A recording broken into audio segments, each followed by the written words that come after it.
I'm Sequoia Austin, guard at the University of Maryland. We played a big game against Purdue. Did we win the game? Our coach's reaction at the end of the game will give you a little hint.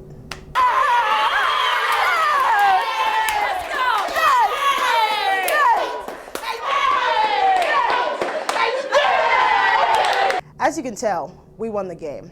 Why was she so happy after the game? Well, it was an interesting game for a number of different reasons.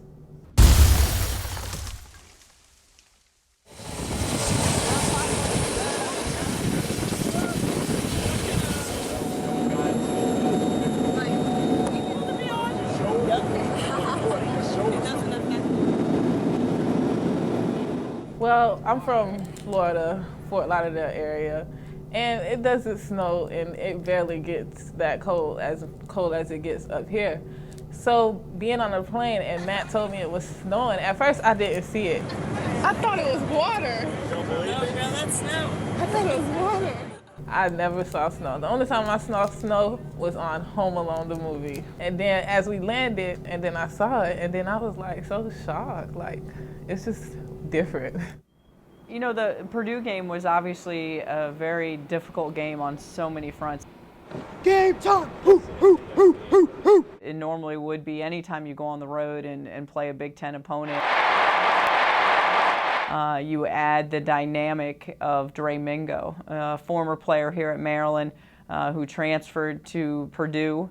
And, you know, a week before we were getting ready to go down there and play, was diagnosed with meningitis and life-threatening. You know, there for a while, they didn't even know if she was going to be able to survive coming out of it. And, you know, just very emotional, obviously, to get to Purdue and right at the beginning of the game to see Dre walk out and everything that she had been through and you know, knowing, you know, just she's got a lot of work ahead of her physically, mentally, emotionally from this entire horrific experience that she's been through. It was just, you know, just hugs. She's still a teammate of mine, a good person, good friend. We still talk through Facebook and stuff like that, and she's a very strong person, so definitely just wanted to reach out to her and just let her know, keep fighting.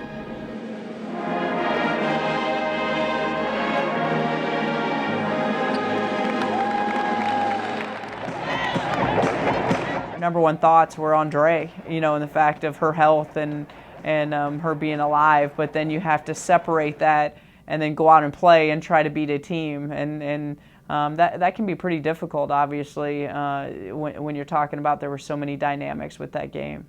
Let's go! Get on it, let's go! Let's go! Yes! Yes! Good job! Turn around!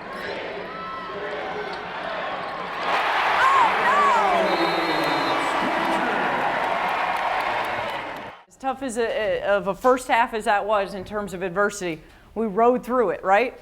I mean, we knew there were going to be waves and we knew there were going to be runs, and you did a great job in terms of riding through it. I think the disappointing thing for us, we're mentally better than that.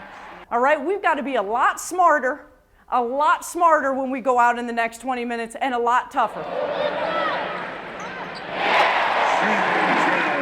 We were down 11 with 5 minutes to go. It did not look good. I obviously felt like what we had done up to that point was kind of putting us further behind.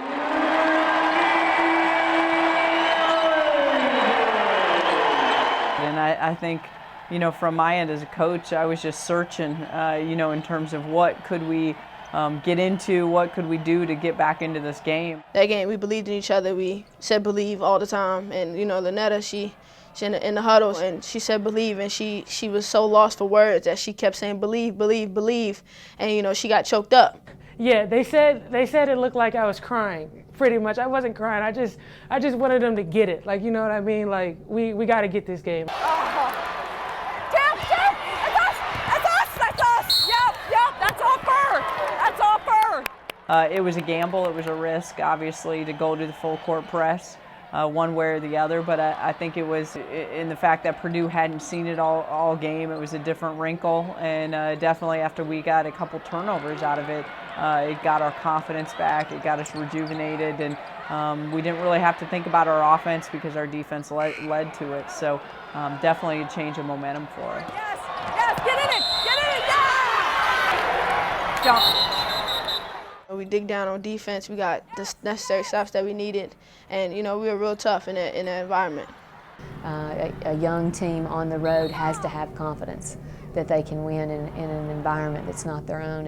And I think when we started pressing and you saw them, Purdue, show a little less confidence and us start building confidence, you could feel the tide change. Yes! Yes!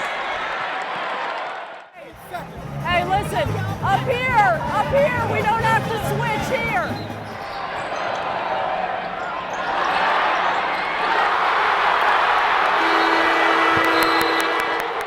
We stole one. We felt like we were able to get on it. We were down 11 with 5 minutes left. We stole that game. But that game was stolen because of all the work that our girls have put in since August. The work that they put in with Coach Kyle since August. They bought into what we were doing with our weight and conditioning program, how we changed that.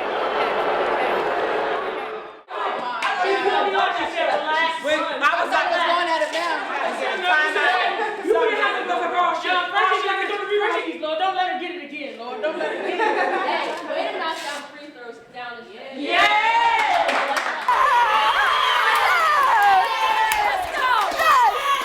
I think anytime you can kind of be goofy and let your guard down as a coach, and I was really proud of this team. I mean, I felt like we kind of grew up overnight. What do you think, Marcus? To come off of a really tough experience like that at Purdue and to be able to pull out a win. I mean, just how we came back and just the toughness we showed and sticking together. You outscored them 8-0 to end the game. 8-0. Man, how fun is this plane ride going to be home? We are better. We are better. Family on three with the clap. 1, 2, 3, better.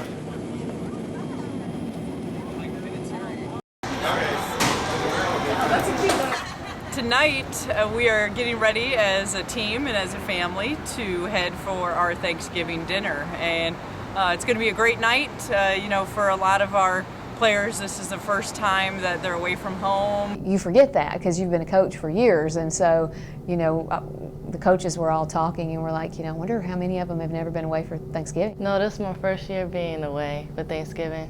Well, I guess the freshmen were used to being home with their families, so it kind of brought us closer, since we were like missing our families at home, then that brought us together as a family. It is a day that it's a time to reflect, and so I thought we'd kind of go around the table and reflect on what you are thankful for. I think as I've gotten older and obviously as more things have impacted my life, I think it's a time for me to reflect and to help our players reflect just how truly grateful we are to have each and every single day. And so that was a moment. I thought it was really powerful. I'm thankful for the way you guys, from the coaches to the players, have welcomed me and accepted me. I'm Chris Campbell, and I'm the Director of Basketball Operations. When I wasn't quite sure what I was doing, still feeling things out. Oversee a lot of the travel. You get your per diem, I'll tell you your times.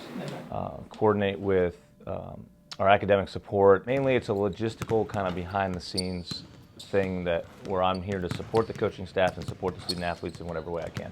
Natasha, all right, we're going 11.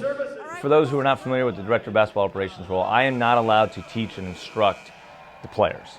So during timeouts, I am not allowed to pull a player aside and say, hey, did you see this? Hey, next time you need to look for this. The first exhibition game, there was definitely a part of me that wanted to grab a player and go, hey, will you box out, or will you hit the glass, or spin off that first, person who's trying to box you out, or just different basketball things, and I can't do that. So more my communication is to Brenda. Some of it's informational. During the games, I collect certain stats. I think we have more offensive boards than we have baskets. Fouls, possession, timeouts. 2 30s and a full. 2 30s and a full. So those types of informational stuff are the main things. I did my undergraduate at our arch rival, Duke University, and I majored actually in biology with a focus in neuroscience. So it's kind of a neurobiology degree. I actually wanted to be a surgeon back in the day, and somehow I ended up as a women's basketball coach. Here we go. I didn't want to go to grad school right out of college. And so I just needed some time off from being in school. And I worked with inner city kids for a couple years, and we ran a basketball league, and that's how I started getting into basketball. And when I moved out to Montgomery County, I was at Churchill when we won state titles in 2002 and 2003. Chris Campbell was my coach while I was at Churchill. He always just made it fun. It wasn't always about basketball. He could definitely flip the switch off and be, you know, if you needed help with schoolwork, obviously he wanted to go to school to be a doctor. He could help you out with pretty much any subject that you needed help with. One funny story that I remember about Chris Campbell was the fact that before every basketball game he had to have a hot dog. Whether we were home or away, he always went to the concession stand and got a hot dog. During our championship game when we were up at UMBC, there was a lot going on. He couldn't get his own hot dog. So I had to pull a student from a class out of the student section, give her $5 and go get me a hot dog. We never knew if it was a superstition or what it was, or he just really loved his hot dogs, but he made sure he had one before every game. And personally, I'm also thankful to be engaged.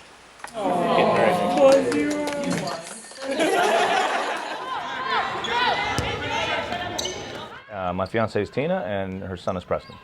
She's a wonderful support and very intelligent in learning the game of basketball.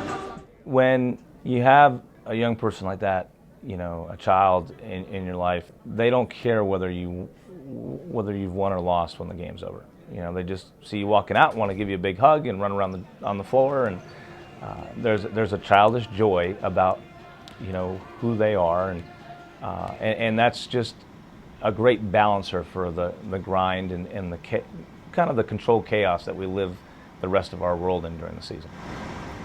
A tradition that we have is always our first official road trip that we go on overnight. That it's kind of a welcome to the family initiation process that we have for any new player, staff member, support staff member, anyone associated with our women's basketball family, that they have to get up and perform any special talent that they have. Okay. Anyone who would like to go first? Break the ice, get it over with. Break the ice, get it over with. No, I'm doing the elusives one arm push-up. Oh, 1, 2, 3, 4. JCS, the best Go Patriots.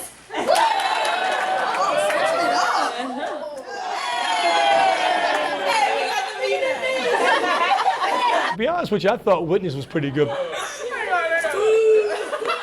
It was the strangest thing anybody has ever seen. She got up there, she did some little zipper trick with her finger, and we were just like, what is that? You can see around the table, people were like, like they were trying to do it with their hands. No, it wasn't happening.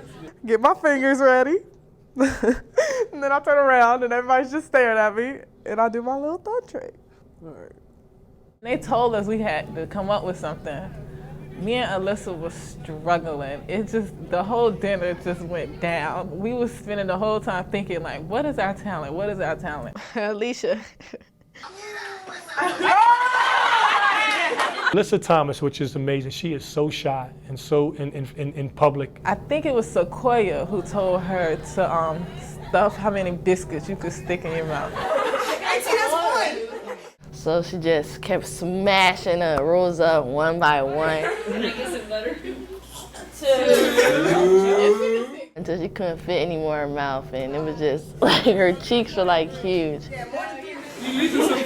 And it was like watching the guy eat the hot dogs up in Coney Island. I guess that's a talent. I don't know.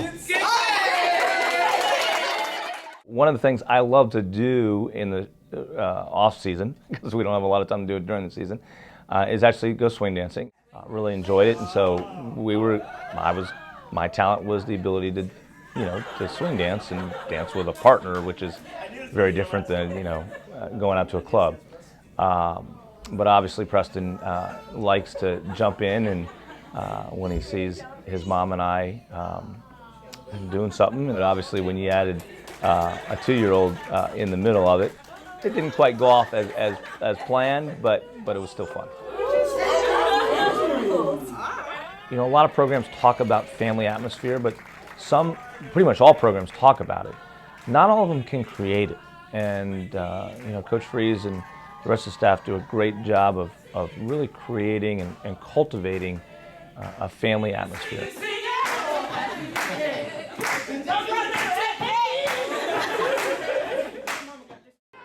Alyssa got injured today. I didn't really even see what happened. When I looked across the court, I could see her on the floor. I guess it was a very deep cut to her leg. Melissa Thomas not playing in the second half. She was injured in the first half. We don't know the extent of her injury. We'll have to find out more in the postgame. I went up for a rebound, and the girl came down on my leg, and it just tore my skin off.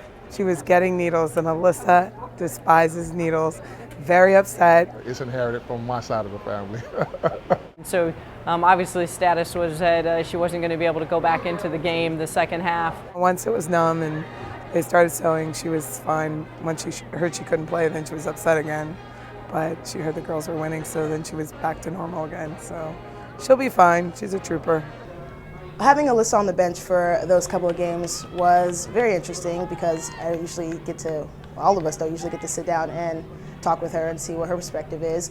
A lot of the game we just talked about how much she wanted to go in and how much all of us wanted to go in and just contribute a little bit. It's a hard lesson for them to learn because they're so used to playing so much for their high school team. And now they come with a bunch of talented ball players coming together. When I went to Old Dominion University, I was going to probably have to wait 2 years before I was going to be able to play, and was not patient and decided to transfer. So that's my one regret in this life, is that I did not stick that out to see if I could make it. And so that's kind of why I work so hard to get other players to play hard and to work hard, is because I never want them to have that regret that it coulda, woulda, shoulda. 2, make or miss. I knew sitting on the bench was going to be this way. I knew I wasn't going to just walk in and have my chance right at the front. I knew it was going to be a growing process, and I've come to those terms, and it's fine with me. I actually found that I enjoy it a lot more than I thought I would. So during the whole Purdue game, I was focused in the game, cheering my teammates on, talking to them from the bench, Where's Essence? Essence, I heard you screaming your little heart out. Okay? I'm not, the most communicative person on the bench, but when I know my voice needs to be heard, I do tend to speak up. Just hearing Essence and Sequoia and Yemi, every single play, it was a great thing to see. When I come into the game, my mindset is just to run the floor. I know if I sprint from end line to end line, something has to happen for me. So in the American game, I knew it was my time. Austin launches the three, it's good! Money! When it went in, I was just I was so frazzled. I was sprinting down the court. I missed a handshake from Dara. It was just crazy. It was really one of the better moments ever in my life. And the second one against UMBC was good because I think it just showed I'm getting a little bit more consistent. It looks like the three-pointer from the left side is going to be where it's at. So if I see it there, I'm taking it. And Essence and Yemi and Sequoia might not get on the court in front of the crowds in games, but they're just as important as our best players because what they are. They're at University of Maryland to be student athletes. And the experience of being on this team and in this program is going to help them reach their dreams and goals in life. And what we do here at Maryland with Coach Freeze's program is we prepare kids to be successful in life. Alyssa Thomas probably won't be on the bench with us anymore this year. And what I'll miss the most is just gossiping about her stitches and making up names and nicknames to make fun of her. And now we can just do it quietly while she runs the floor.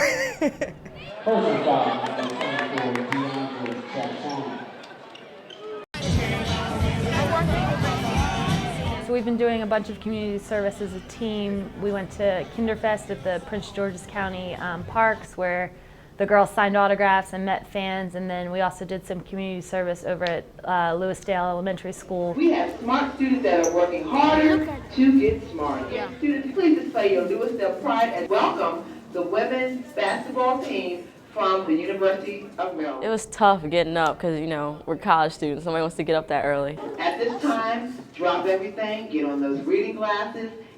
Just to see, the joy on their faces, it was just fun to see, how happy they were to see us. You have to jump and score.